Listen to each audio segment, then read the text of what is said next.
রুটিগুলো বাসি আছে না ফ্রাই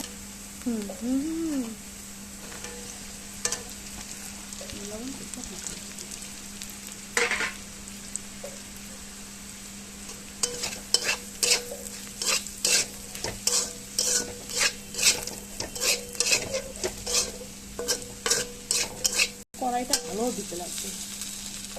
চেঞ্জ করে নিতে লাগবে তোমাকে কড়াইটা হয়ে গেছে ভালো লাগতেছে না কড়াইটাতে কড়াই নষ্ট হয়ে গেছে বিশাল কড়াই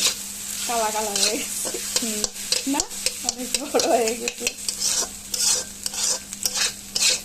টমেটো সসগুলো এখানে পিছিয়ে পিছিয়ে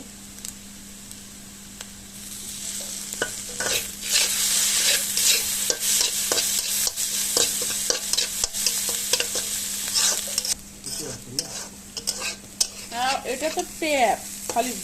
করার জন্য 1 মিনিট 6 সেকেন্ড হয়ে গেছে 7 সেকেন্ড 8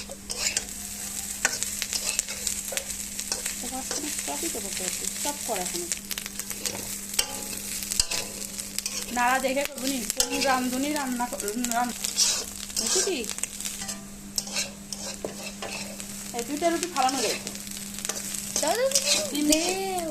ডিম দিয়ে করে দিলাম খাই দিতে পারবো দুদিন